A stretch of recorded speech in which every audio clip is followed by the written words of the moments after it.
I have an urgent need for your top 3 Batman villains ever. Just the characters, and try to focus on the movies.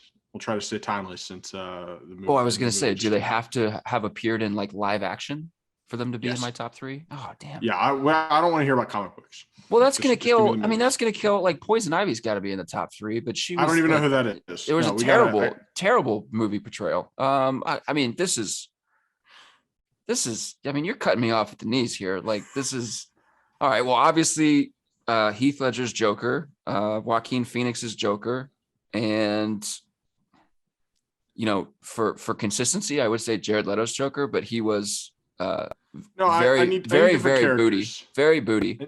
I need different characters. Okay, Paul Dano's Riddler. There you go. Do you want to form an alliance with me? Absolutely, I do. Hello, YouTube. Welcome back to The Alliance. I'm Derek Peterson with Pac-12 Saturday Out West. That is Spenser Davis. Well, I guess that way. Spenser Davis with Saturday Road, ACC. Spencer, hello. Derek, how are you doing, man? I'm excited to talk about conference tournaments here. I cannot wait to talk about March basketball and all of these teams that we know so much about. We are going to go through the top 10 conference tournaments in action right now and pick, or soon to be, and pick who we think the favorite is in that conference tournament, as well as who we think a dark horse team is in that conference tournament. So we've got the Power 6, or the high major 6, and then we've got 4 others. Spencer, do you have a preference on where you want to start? Well, I always want to start in the ACC, Derek. And let's go ahead and start there, just because that was the biggest story of the weekend, right? North Carolina beating Duke in Coach K's last game. What a spectacle that was. I think a lot of people in North Carolina will never stop laughing from what happened there. Maybe not the folks in Durham, but can we point out the fact that Duke charged $10,000 a head to get into that game and then lost? I think it was fair. I think considering the spectacle that everything was there, if you have that money to spend, go for it. I didn't have an issue with that. I thought, 250,000 is like maybe a little much, right? Like you do have to draw a line somewhere, but let's start with the ACC tournament. I picked North Carolina to win this before the season started, and that prediction looked bad for pretty much the entire year up until that Duke game on Saturday night. But I'm sticking with North Carolina. I mean, they have shooters. They can not really defend very much, but if they get hot, if Brady Manek's going to hit 5 threes, they're going to have a chance. And I'm picking North Carolina here. Yeah, they had 4 players score 20 points against Duke. Yeah, that was impressive. Where they get to 20 wins on the season, I think 23-8. They got to 15 conference wins. Yeah, I would pick North Carolina as my favorite. And I would pick – I always like a scrappy underdog story for my dark horse. So I'm going to go with the little team in small-town Durham, North Carolina. I'm going to go with I don't know if you've heard of these guys, Duke. I'm going to go with that team. Your dark horse? I'm going to go with Duke as my dark horse. Yeah, how many number 1 seeds are going to be your dark horse today? We've reached March, and this is a time where you just don't know what you're going to get from Duke. Yeah, you don't know what you're going to get, so they're my dark horse. Give me Miami as a dark horse. I love what Miami does on offense. I've talked about them last week too. I think they're gonna, if they get matched up with like Wisconsin in a 10 seed, 2 seed game, I think Miami's gonna win. I think that would be a good situation. This is the same Miami team that you said could go to the Sweet 16. Yeah, like a week or 2 ago. Yeah, okay. You're still riding the Miami train. Love it. I think Miami's built for the tournament. Yeah, I think they're built for March. Okay, let's go to the Big Ten next. That's who I have in my notes. Okay, let's go to the Big Ten next. I have Iowa as my favorite. I really like Keegan Murray. When you have a proven go-to scorer in March, I'm gonna like your chances. They got a 21.1% chance to win the entire Big Ten tournament per KenPom, and that is like the second or the third best behind. I think it's the second best behind Purdue. So they're my favorite. Yeah, I'm going with Purdue. It's funny how every year in the Big Ten, it seems like there's one dominant guard that just takes over when you need it. Last year, it was Ayo Dosunmu. And of course, Illinois won the Big Ten tournament last year. And so this year I'm going with Purdue because that guy's Jaden Ivey. Purdue has looked a little bit bored on defense for a lot of the year, but I'm hoping that they can turn it on. But I agree. Like Iowa is my dark horse pick. I think Iowa is an interesting option here as well. Plus, Purdue has lost like 1 billion games by 3 points or less. So on like last second shots. Yeah, they've had an up and down year for sure. But I really like the upside there. They've got a couple of bigs too. They're a pretty well balanced team when everything's going right. Yeah, my dark horse in the Big Ten is Nebraska. That's all I have to say. One hot stretch, and you're back on the Huskers. Nebraska. Well, I mean, Fred Hoiberg signed his renegotiate. What was it? The restructured contract to lower his buyout, and became the greatest coach in the history of basketball. Well, he had zero. He was like 0 for 63. That's an exaggeration in road conference games, and then they won back-to-back road conference games against ranked opponents. Like. I'm just here to tell you that Nebraska is about to win the entire thing. So just like get prepared for that. Mentally prepare yourself for that now. They're going to win the entire thing. They're not losing again. It's not going to happen. So just be prepared for that now. Anytime you could pick a team who wins their 10th game on March 6th, you got to do it. It's a rule. It's coming. It's coming. I'm telling you. And then just wait for football season. Pac-12 is easy, right? I mean, I didn't even pick a dark horse here. Arizona should just run away with this. Yeah, I think if you looked at the percent chance that Ken Palm shared to win the conference tournaments, Arizona was at 52%. So it's basically you're picking Arizona, you're picking the field. They're the best team in the league, and it's not even close. UCLA, if they've got defense going, can maybe get close, but Arizona's just so good.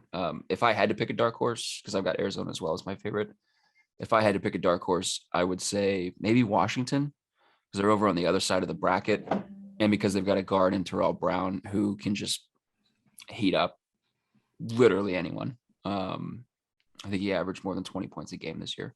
So if there's a team that can get hot in the tournament and that will avoid Arizona until the championship, it would be Washington. So they'd be like the dark horsiest of dark horses, but it's still, Arizona's conference. I like that pick. I like the pick. Let's go to the SEC. Big 12. Okay, yeah, Big 12. That's fine. I don't have a dark horse in the Big 12. Who do you have in the Big 12? I just have a favorite. I have Baylor. I don't like anybody else. I also don't have a dark horse, but I have Kansas winning that.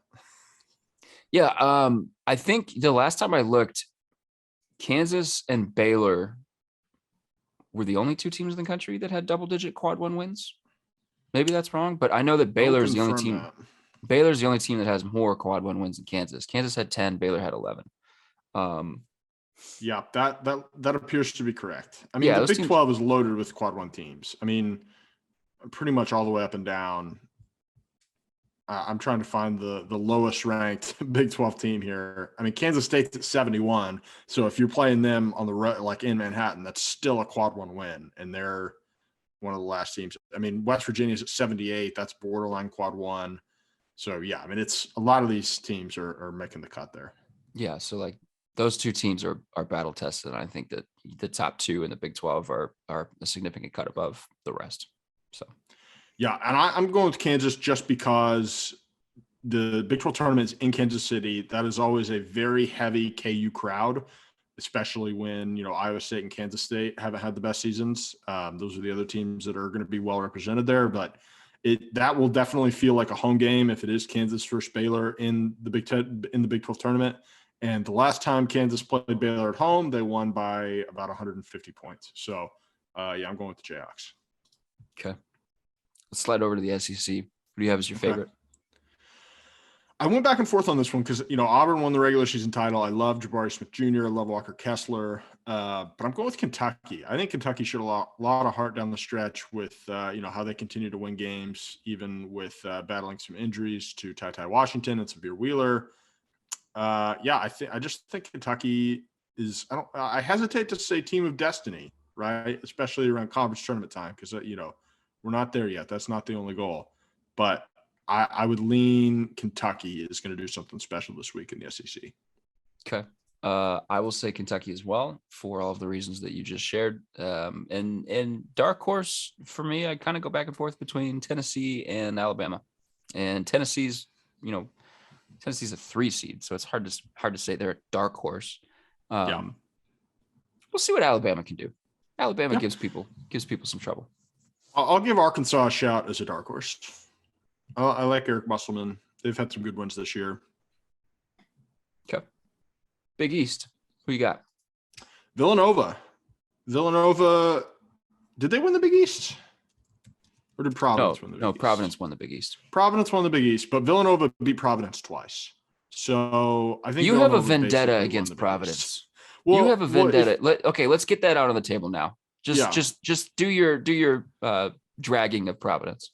I mean, Providence has been the luckiest team in all of college basketball this season, according to KenPom. If you go to KenPom's main page and sort by luck, Providence is number 1 out of 300 something teams, and it's not super close. I mean, it's not even close. They've been by far the luckiest team. I think they've been one of the luckiest teams in recent memory, going by this metric. And I just don't believe in them at all. I think Villanova is going to win this. Okay, I'm going to change my favorite from Providence to Villanova. I've been bullied into it. Dark horse, I got you. Go ahead, pick Providence. I mean, look, sometimes teams stay lucky, right? I mean, no, I'll pick Villanova. No, I think Villanova. No, you're right. I mean, Villanova beat them twice this year. Like, it's going to be Villanova. They should. Well, it's not gonna because it's March and crazy things happen. But the favorite should probably be Villanova. My dark horse, I've got UConn. They're winning a bunch of basketball games lately. They're playing well. I got UConn.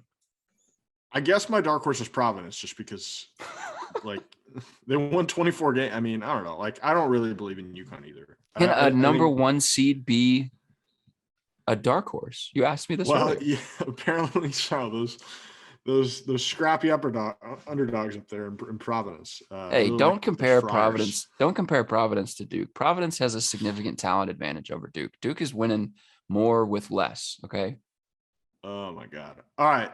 West Coast Conference. This is Gonzaga's conference historically. Did you watch Gonzaga get beaten pretty soundly by St. Mary's a couple weeks ago? I did. I did too. And it did not strike me as something that was particularly repeatable. Yeah. Okay. I was wondering where you were going with that. Yeah. Don't overthink this. Like, Gonzaga's winning this. There's not another team that's going to challenge them.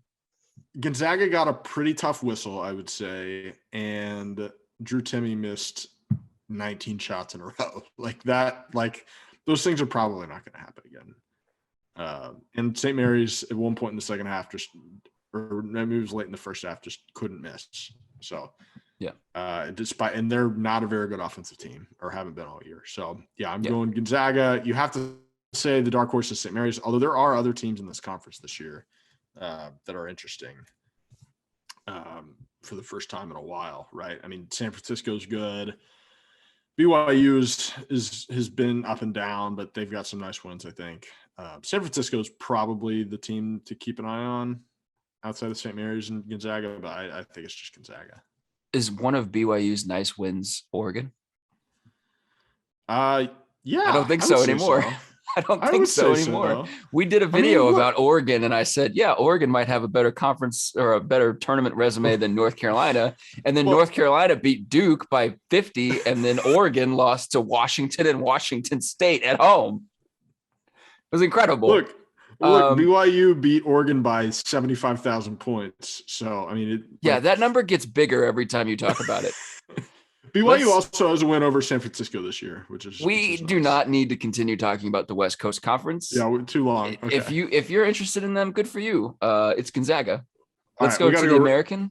Yeah, we got to go rapid fire here. I'm picking a dark horse as my favorite. I'm picking Memphis because I think, similar to Providence, I think Houston is a fraud. Well, Memphis just beat Houston by, I think, 13 or 14 to close out the regular season. So I have Memphis as my favorite. Penny Hardaway wants the smoke. I'm legally obligated to bring up the smoke anytime I talk about Penny Hardaway. Mountain West Conference. Go ahead. Say Memphis has won 10 of 11. Yeah, Memphis is on a roll. Smoking right now. Mountain West Conference favorite: Boise State, dark horse, Wyoming. I'm going Colorado State as my favorite because they beat Boise twice this year. And Wow. I agree. Wyoming is the dark. I love Wyoming. I hope Wyoming wins this. I want to see Who is Wyoming Boise in State's advance. leading scorer? I don't know. Do you know? No. I have no idea. I don't know who they're starting. I don't even know if do they play on a blue court? They should. So. If they don't, they should. If I they don't don't, think so. That's where I'm at with the Mountain West Conference. Atlantic 10 favorite: Davidson, dark horse, St. Bonaventure. And the most that I know about St. Bonaventure is that their nickname is the Bonnies and that Adrian Wojnarowski went to school there. Yeah, I'm going also with Davidson. I mean, they have the best offense in the league. Dark horse, I'm going Virginia Commonwealth. We've seen VCU make runs in March before. They have the best defense in the league, and they are top 5-ish in offense in the A10. So, yeah, I'll go VCU around us out. I feel good about finishing it there. I appreciate you bringing actual contextual analysis to this conversation, whereas I am, the stereotypical sister in the family pool in March time that picks based off logos. I had to do a little bit of research just to compensate for the huge amount of A10 basketball that I watched this season. That's fair. We'll end it there. Thanks, guys.